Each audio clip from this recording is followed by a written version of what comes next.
Welcome once again, friends.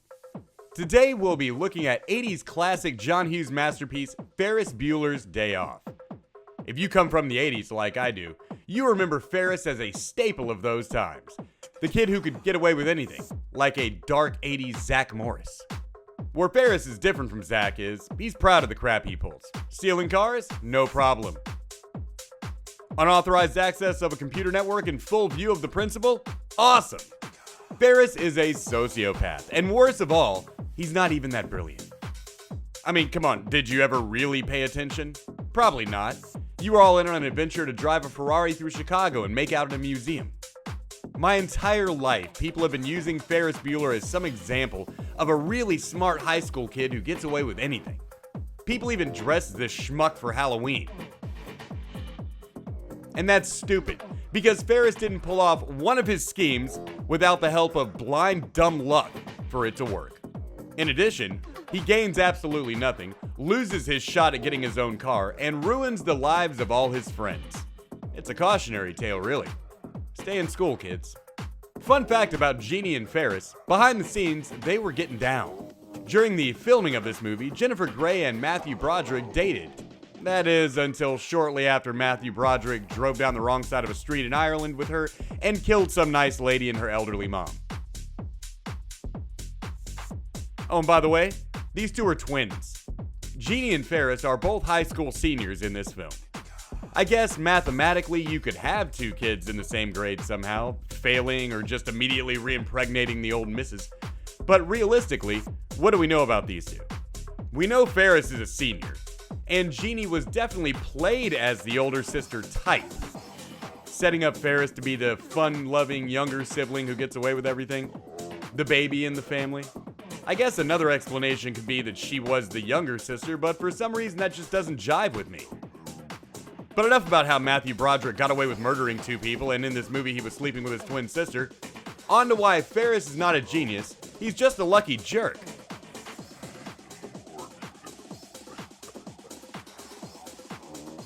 Well, first, his parents are morons. Another fun fact, these two morons were also sleeping together during the filming of Ferris Bueller. They got married and had two kids, though, and were divorced in 1992. But anywho, Ferris isn't just playing sick here. He is faking literal brain death, claiming that he can't even see. Jeannie? Is that you? Jeannie? I can't see that far. Doesn't this kid say he does not want to end up at a doctor's office? You could wind up in a doctor's office. That's worse than school. Okay, fine, whatever. Ambiguous symptoms. It's a movie.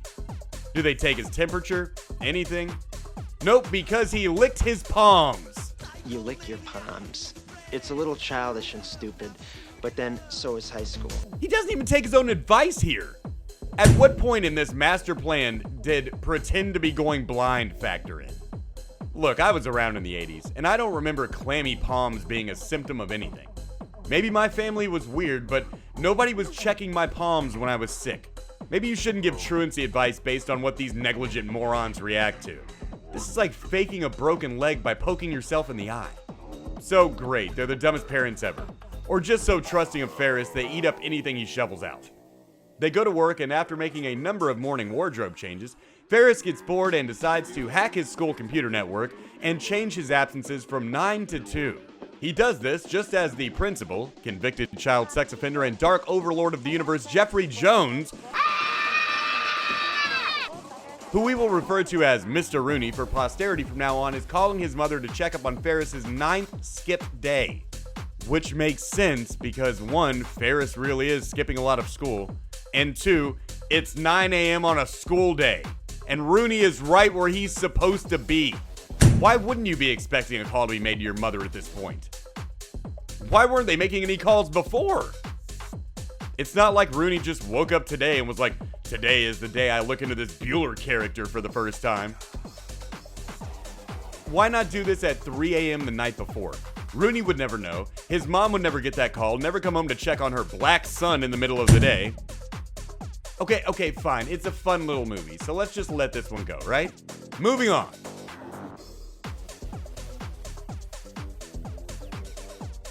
In order to ruin as many lives as possible, Ferris decides he's going to also get his girlfriend Sloane Peterson out of school that day. In order to do this, he has a pretty simple plan. Call the school and tell them Sloane's grandmother has died, and she needs to be excused from class. A family member will be coming to pick her up. Not an unreasonable plan. I mean, I went to school in the 90s, and every girl I know would just fake cramps when she wanted to go home, but whatever.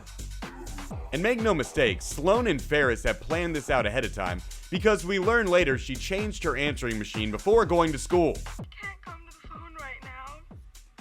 We've had a death in the family. I guess Sloane had her own telephone line here, which was actually a pretty big deal back in the 80s. Oh, and fun fact, people in the 80s changed their answering machine messages about as often as you change your voicemail greeting now, meaning never. And why would anyone announce via answering machine they're going to be out of town for a few days? Sounds like a good way to get robbed.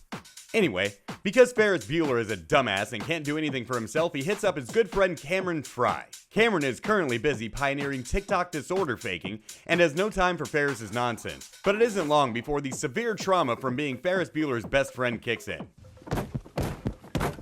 God damn it!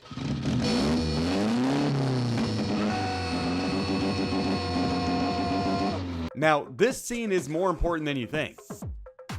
Cameron drives this piece of garbage while his dad has this in the garage. The 1961 Ferrari 250 GT, California. So Cameron's dad is either old school and getting his kid a junker to fix up to learn about cars, or he's just an asshole. And he has the cash to restore that vehicle as well. Oh, well, AP doesn't have to be rich to restore a car. Oh, yeah? Well, hey, super smart, awesome guy, this car is worth about $300,000. Keep that in mind when Cameron totals it later. So knowing that, Cameron's dad is an asshole. They live out here in the woods in this weird museum house dangling over a cliff like an evil scientist's lair. His dad has the better part of $500,000 in classic autos in the garage, and Cameron drives this piece of junk. We also confirm later he hates his son and his wife. Should you really be messing with this guy's stuff? That car is worth about as much as that house you live in. And Cameron doesn't live what I would call a $300,000 car lifestyle. Either this man put everything into his car or has tons of cash stashed away. Either way, this doesn't go well for Cameron later. Oh, was that a spoiler? I'm sorry, I didn't mean to ruin 1987 for you. In the end, they wreck the car. So Cameron comes over and agrees to call and pretend to be George Peterson, Sloane Peterson's father. They call, a nurse pulls Sloane out of class, everything is going according to plan. Until Rooney's secretary mentions Sloane's terrible luck to Mr. Rooney, who is on it like a shark smelling blood. Rooney asks his secretary Grace who Sloane is dating, to which the answer is inevitably Ferris Bueller. Rooney then asks for Mr. Peterson's daytime phone number, but before Miss Grace can fetch it, she picks up a call directly to Rooney. At Rooney's office. This is George Peterson. Oh, please hold. Well, you know, it's Mr. Peterson. Apparently, Ferris is out here playing some 4D chess. Foreseeing that Rooney would become suspicious, he had Cameron call him directly, lucking out right before the plan was blown. Apparently, he's just doing this so Ferris can call on the other line and ask for his homework assignments. At Rooney's office. Hi, this is Ferris Bueller. Can I speak to Mr. Rooney, please? Thank you. But why would you call the principal for that? That's beyond me. Nor why Rooney, who is actively hunting Ferris like an animal, doesn't know that Cameron Fry, his best friend, is also absent from school that day. He's over here checking up on Sloane Peterson, but not his best friend? Oh well, again, it's a John Hughes movie, we let it go. Rooney, thinking that this Mr. Peterson is Ferris Bueller, starts insulting him, toying with his prey. When he gets the call from Bueller and now has to backpedal, thinking this really is Sloane's father he was just insulting. Tell you what, dipshit. You don't like my policies, you can just come on down here and smooch my big old white butt. Pucker up, buttercup. Ferris Bueller's online too. Cameron then overplays his hand and demands Sloane be left outside the school alone. At this point, this little plan is getting more complicated than a freaking prison break. Anyway, Ferris thinks this is too obvious, so Cameron, in a panic, says, I changed my mind. I want you out in front of the school with her. I'd like to have a few words with you, by God. At which point Ferris bitch slaps him because this already overcomplicated plan has just gotten more complicated. They hang up with Rooney and Ferris says he'll need a small favor to fix this disaster.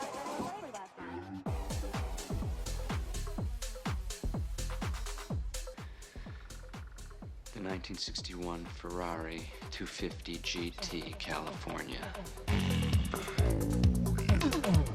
That's right. As I said earlier, Ferris is movie Zach Morris. He doesn't give a damn. He will steal your father's $300,000 rare classic hot rod he restored while you watch and brag about it. Sounds cool, right? Yeah, but it's monumentally dumb. And this will be a catalyst in the most disappointing part of this whole tragic tale. Ferris says that the only ride they have is Cameron's car and, well... Cameron, I'm sorry, but we can't pick up Sloan in your car. Mr. Rooney would never believe Mr. Peterson drives that piece of shit. Oh, okay, fair point. But it's not like there weren't other options on the table. How about we run a nice Cadillac? My treat. We could call a limo. A nice stretch job with a TV and a bar. The town car or the limo is actually the move here. You get them hourly, cheap, and you could just open the door and let Sloan in. It's actually less risky. Upon getting within 10 feet of Ferris, Rooney would have him dead to rights. And a Grand Theft Auto charge to boot. All three of them. But roll up in a limo, let the driver get out, open the door, just give the driver a 20 and Jeffrey Jones rap sheet, and tell him not to let the old child diddler stick his head in the car. Easy, no problem. And it's not like they didn't have the bankroll to blow on this day off. Ferris pulls his roll out a few times. They can eat at an expensive restaurant, see a Cubs game, bribe the parking attendant. He has $100 for a car. Again, this is Ferris getting lucky and being a dumbass. Showing your face on a bright, warm spring day in a trench coat is not the smartest idea. In fact, sir, it is the dumbest idea. Oh, whatever, right? Because Ferris Bumbling Bueller wants to drive a Ferrari. Okay, so the whole point of getting that car was because Rooney was now going to be out front and they needed a ride it looked like a rich, possibly British man would drive. Mission accomplished. Oh, that British thing? It'll come up in a minute. So they get to the school, and instead of having Cameron get out in a trench coat, who Sloan knows and would know was her ride from Ferris, Ferris himself gets out. Now remember, up to this point, they did all this because Sloan's, quote, father wanted to have some words with Mr. Rooney. Had Ed Rooney walked down those steps and had not been, I assume, badly in need of an eye exam, they would be busted. And even worse, Ferris calls to her in a different voice and accent than the man terrorizing Rooney on the phone 10 minutes ago. Oh, Sloan, dear. Hurry along now. Not even close. When did he become British? I mean, what the hell is the matter with you anyway? This is all dumb luck.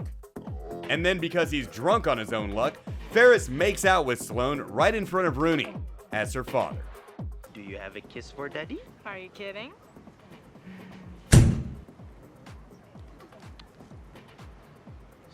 That's how it is in their family. No, Mr. Rooney. You are a mandatory reporter. It's not just how it is in their family, you weirdo. You should be calling the cops. But again, Ferris somehow lucks out that Rooney doesn't come down those steps because Jeffrey Jones shares the same kinks as Sloan's dad, I guess.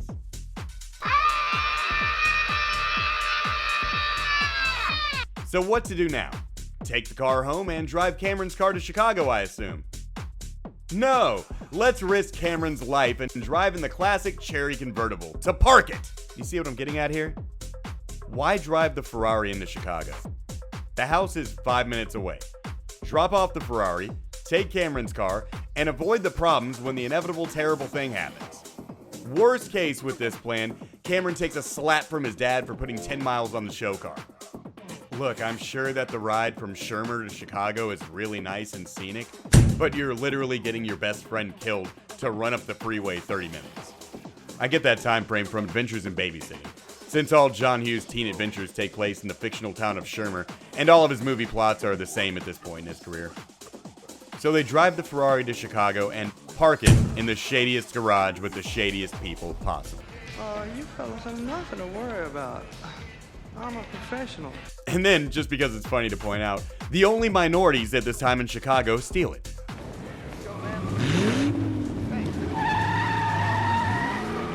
Yeah, I know, we see some black people during the twist and shout segment, but this doesn't necessarily make it better.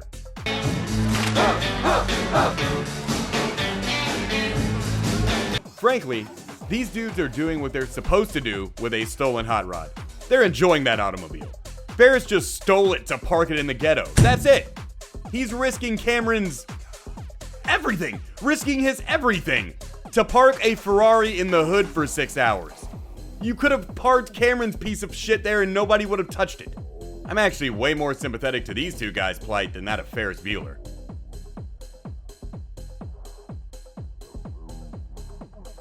After that, they go to the Sears Tower to reflect on how much Cameron hates his dad, and then go grab some lunch at a fancy restaurant.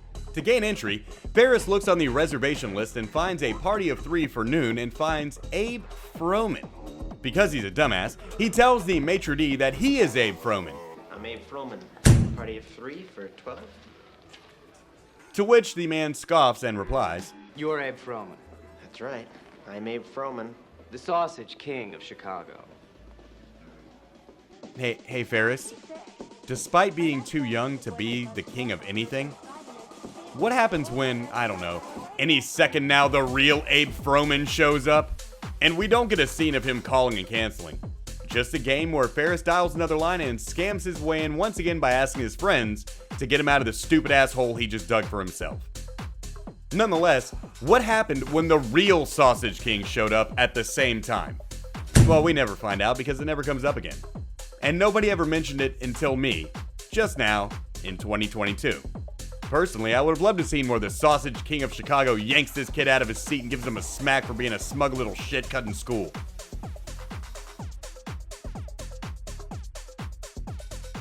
After lunch, Ferris and the gang are about to get a cab when, oh no! Ferris's dad and some business associates are also waiting on a taxi in front of the same restaurant. How to consider raising your advertising budget. We don't have the money. Dave, 4,000 restaurants in the downtown area. I picked the one my father goes to. And now, friends, it's time to play a game called What Would You Do If You're Not a Dumbass? 30 seconds on the clock. If confronted with this situation, if you are not a dumbass, what do you do? You could A. Go back inside and wait the 30 seconds for your father to get in the cab. B. Walk casually down the block with your backs to these men and catch a ride elsewhere. Or C. Run down the stairs in close proximity to the man who is more guaranteed to recognize you than anyone else on the planet, steal his cab, and hope another one shows up right after, sweeping up any evidence of this really, really dumb decision. And your answer? Dave, you're one of the brightest guys in this business. You know what it takes to push this over the top. We're gonna go heavy on TV, and lighten up on the radio and the print, okay? He's got the money. Come on back to my office. Again, Ferris is not smart. In fact, he's very, very dumb and very, very lucky. Meanwhile, in a world where this replica doesn't fall apart upon impact,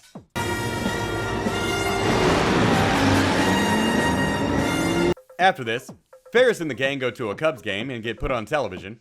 They visit a museum so Ferris can make out while Cameron gets very sad. And then they have a close call with Ferris's father in a neighboring taxi where Ferris's solution is put a finger in.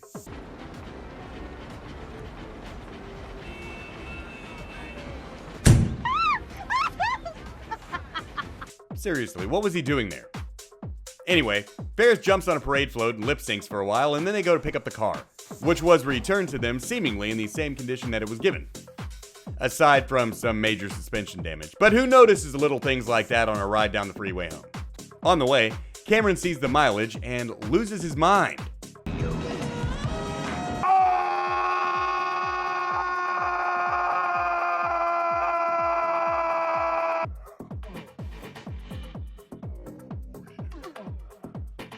Anyway, they pull over at a scenic lookout to check their catatonic friend's vitals. Meanwhile, Ferris breaks the fourth wall to complain about his own problems because he's a narcissistic jerk. They decide that the best thing for Cameron is to put him on the edge of a diving board on a chair. As if falling in the pool wasn't the plan here. You put a catatonic man in a position to fall in the pool, and then freak out when...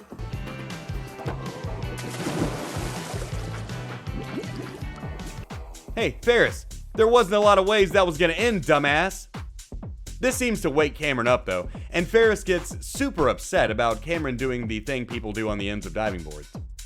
Cameron reveals he wasn't catatonic, that he was just thinking really, really hard, and that he also got to see Sloane naked. Did you see me change out of my clothes by the jacuzzi? Did you? Why did you get naked in front of a dude whose eyes are glued open if you don't want him to see you? So, wherever they are now, it's not stated whose house they're at, they get back into their dry clothes and take the car back to Cameron's house. I mean, Cameron might take a slap or two for damaging his dad's hot rod, but that's the worst at this point. Just pull out and go home, Ferris.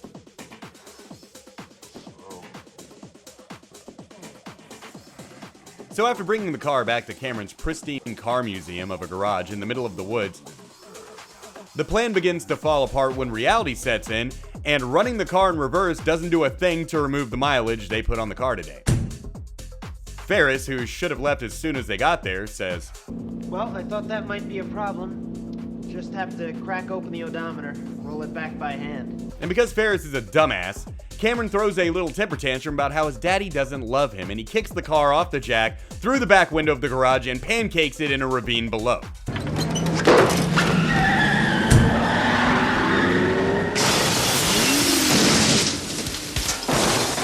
Now at this point, Ferris nobly offers to take the heat for the car. Cameron, it's my fault. I'll take the heat for it. We'll wait for your father to come home, and when he gets here, I'll tell him that I did it. He hates me anyway. But Cameron refuses, because it's time to stand up to his father. By explaining that he somehow deserved to have his $300,000 classic Ferrari he spent 3 years restoring pancaked. And that night, Cameron's father killed him. Now they play this off like this is some big triumph for Cameron, like he's gonna get to talk to his father for the first time in his life since he pancaked his $300,000 vehicle. But think about it. All we know about Cameron's father is that he's relatively well off, he hates his wife, his son, lives in the woods, and spends all his time in his custom show garage wiping down the one thing that has never betrayed him, his Ferrari. A vehicle he always wanted and it took a lifetime to find the parts for and restore. Do you think this emotionless man who sacrificed his entire life, hates his son, hates his wife, just decides to sit down and have a big think on how this is somehow his fault? No. He murdered Cameron. At very least, that kid has to leave the house now. Somewhere in the middle, he beats Cameron almost to death. There is no scenario where you should have this stupid little smile on your face. There is no happy ending for Cameron Fry. Ferris and his little plan got Cameron at least thrown out, but more than likely freaking killed.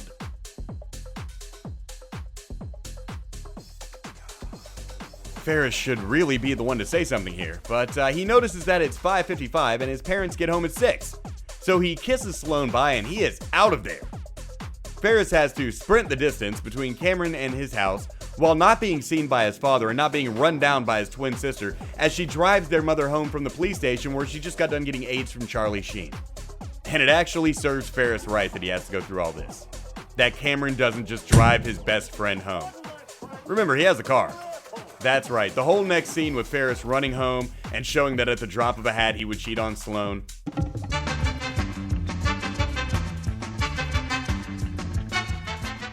Hi, how you doing? Ferris Bueller. Unnecessary.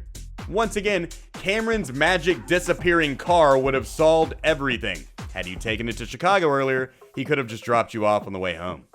I dare say if you can run the distance between their two houses in 5 minutes, you can drive it pretty quickly. There is no universe where Jeannie can get 2 speeding tickets in the time it takes Cameron to drive the same distance. And yeah, I get it, he's trying to wait for his dad to get home, but I mean, come on, Cameron's high on near-death adrenaline. He's as cool as we've ever seen him in this moment. It's the perfect time to ask for a ride, and he's clearly giving Sloane a ride home. Why not just drop Ferris off? Oh, and may I remind you all that the moral of this film that people seem to miss, and once again it is incumbent upon me to point out, is you would have had your own brand new car, Ferris, had you gone to school this particular day. Well, on top of everything else, I was about to close the damn deal with the Vermont people. Sorry. I was gonna take my commission and buy Ferris a car. One day at school for your first car for free. Or maybe change the attendance records at some point before Rooney goes to work so he doesn't call your mom. How about not actively spreading rumors that you're dying and will never be able to live up to the next day? Not to mention not turning your twin sister into an unbalanced revenge swine who is unraveling. No matter what you have on Rooney now that he's broken into your house and assaulted your twin and your dog, won't get you that car. And that car is something that Ferris has been bitching up a storm about since scene 1 in this film. I asked for a car, I got a computer. Still wouldn't change the fact that I don't own a car. Don't worry about it, I don't even have a piece of shit. I have to envy yours. This whole movie revolves around Ferris loving cars and wanting to have his own car. Ferris, you idiot. It's not like anyone gained anything today. You killed Cameron's dad's car and possibly Cameron. Your girlfriend is still your girlfriend. Your child picture-taking principal hates you more than ever, and now you have to explain to the world why you don't need a kidney anymore after one day absent from school. Had you just gone to school, that day, you would have a car.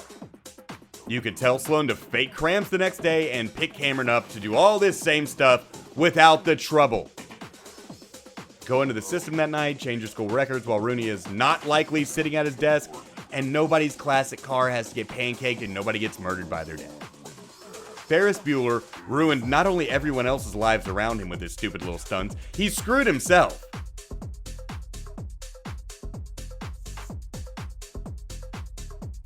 My bottom line here is, Ferris is no genius. Ferris Bueller is not a lovable scamp with a big brain stopping to take the time to look around at life before he misses it. Ferris is a lucky dumbass. Ferris makes all the wrong, most difficult decisions and is skating on pure chance until one day he gets caught pulling this crap as an adult. Every single move he made on his day off was the wrong move, and if Ferris himself wasn't so damn endearing, this movie would have never gotten off the ground. Not only that, the lore behind this film and the people in this film, all dark. You have Jeffrey Jones, the child photo-taking felon, Matthew Broderick and his girlfriend Jennifer Grey who ran over a lady and her elderly mother down in Ireland. What I'm saying is, I hope I've been able to ruin Ferris Bueller's Day Off for you today, and never again will you be able to watch it without thinking what a complete dumbass he is. Have a great evening. And listen.